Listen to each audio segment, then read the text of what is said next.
sheet. Look at me in the background. Are you in the background? No. You are on video talking though. I don't care if my voice is, as long as my body isn't on it. Son of Rambo. Here's one for your DVD files. 3.5 bananas out of 5. With the price of everything going up these days, I've been more willing to wait for videos on several new movies that I would have seen in the theaters just last year. I could have waited for Son of Rambo, but really wanted to give it my money and help support this kind of film, so more would be made like it. A British entry from the people who brought you The Hitchhiker's Guide to the Galaxy. Rambo is the story of Will Proudfoot, a young, undisclosed religious person, but it seems to be Mormon, growing up in England in the late 1980s. He goes to a Christian school that is not part of his faith, and has to sit in the hallway while the rest of his class watches educational TV.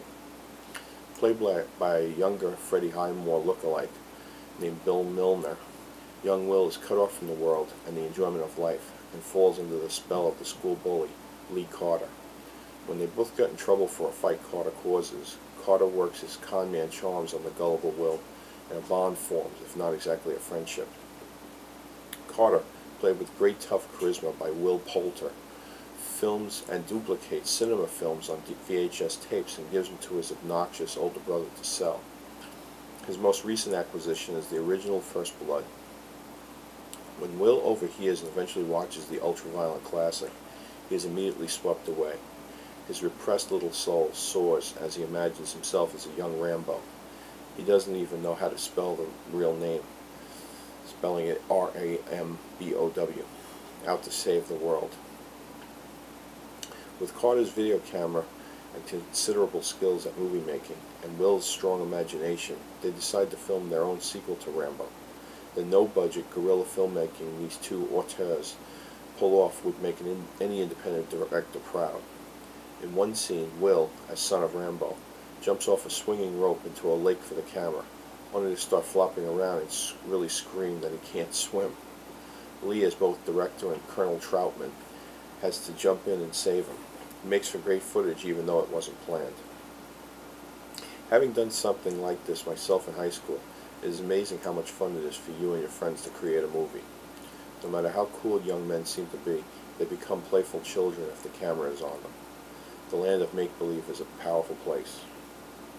But beyond the movie, within a movie, the relationship that forms between Will and Lee is very rough, very real, and at times both very funny and very touching.